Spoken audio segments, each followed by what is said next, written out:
Trump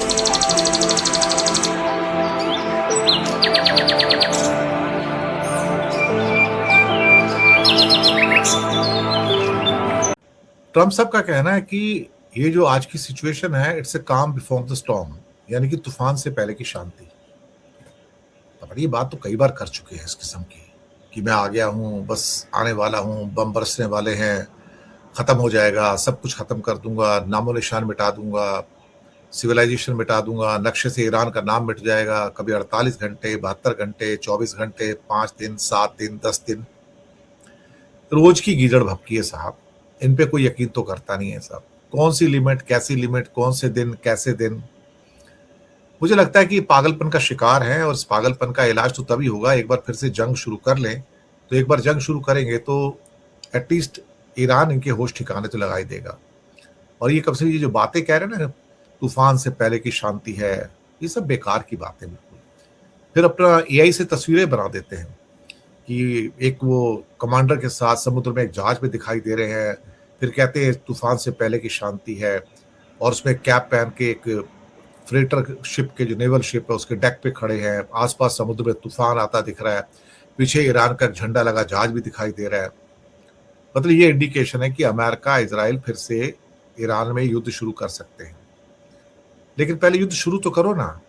अब मुसीबत ये है कि अमेरिका खुद शुरू नहीं करना चाहता। मुझे लगता है कि वो या तो इस बार तो यूएई के कंधे पे भी क्या कहता है कि बंदूक रख के दागना चाहता है। वो कहता है कि तू लवान आइलैंड के ऊपर अटैक कर दे, मैं तेरे साथ आ जाऊंगा। तो एक्चुअली ट्रिगर पॉइंट चाहिए। अब खुद नहीं आना चाहता, इजराइल को कह रहा है कि तू आ जा, इजराइल कहता है तू पहले चला जा।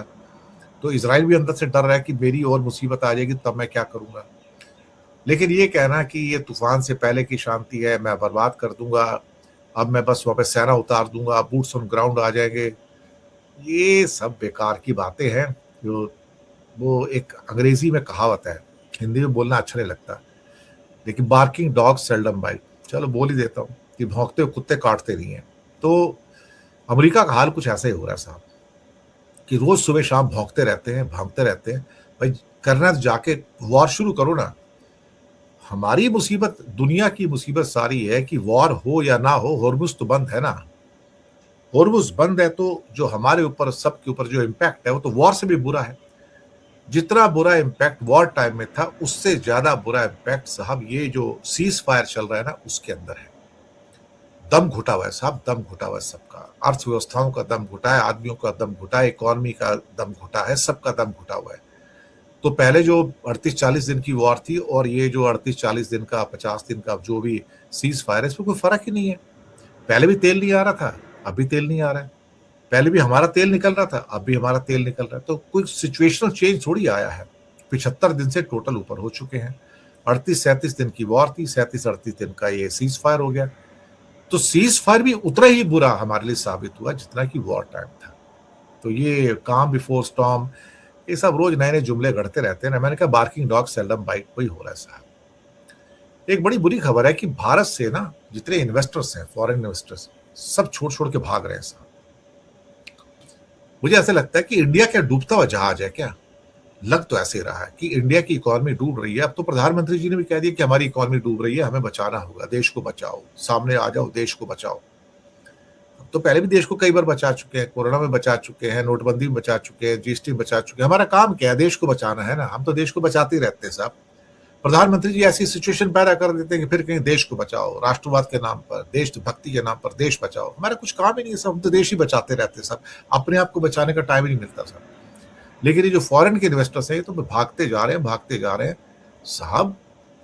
$20 बिलियन तो साहब पिछले साल ही निकाल के ले गए थे। 2.25 लाख करोड़ अब फिर से निकाल के ले गए, अब फिर से $20 बिलियन हो गए साहब। जितना पहले एक साल में निकाला था, इतना तो 5 महीने में निकाल के ले गए। और मई के महीने में भी करीब करीब $3 बिलियन, यानी कि 27,000 करोड़ रुपए निकाल के ले गए। और अमेरिका में बॉन्ड यील्ड बढ़ रही है, तो नेचुरली वहां बॉन्ड में पैसा लगाएंगे तो वहां 4-4.5% पैसा लगेगा। अब कौन आदमी ऐसी मार्केट में पैसा लगाएगा जहां रुपया इसी साल 7% टूट चुका है, 12% पिछले साल टूटा था, 17-18% रुपया टूट चुका है। तो मरती हुई मार्केट में कौन पैसा लगाएगा यार। किसी को हाथ जलाना है क्या। कुछ लोग कह रहे नहीं तो इंडिया की रोबस्ट मार्केट है, एफआईआई को वापस आना चाहिए, ये वापस आएंगे तो उनका फायदा होगा। क्या फायदा होगा उनका साहब? मुझे कोई बताए तो, समझाए तो सही ना। एक सिंकिंग मार्केट में, डूबती हुई मार्केट में, आग लगी मार्केट में कौन अपना हाथ जलाने को आएगा? तो ठीक कर रहे हैं एफआईआई। उनका एक टाइम था कि इंडिया की पूरी मार्केट कैप जो थी उसमें 20% शेयर था उनका, अब ये 16% से भी कम हो गया है। ये डराने वाली स्थिति है साहब। जहां पहले 20% शेयर था उनका इंडिया की मार्केट में, अब साहब ले दे के उनका 1/6% से भी नीचे आ गया उनका शेयर। 1/6% है। पहले 5वां हिस्सा था, अब 6ठे हिस्से से भी नीचे आ गया। और छोड़ छोड़ के जा रहे हैं सब। कहते हमारे इंडिया में यकीन ही नहीं है, तुम इस काबिल ही नहीं तुम्हारे यहाँ पैसा रखा जाए। हम क्या कहें साहब? हमारी सरकार कहती है रोबस्ट इकोनॉमी है,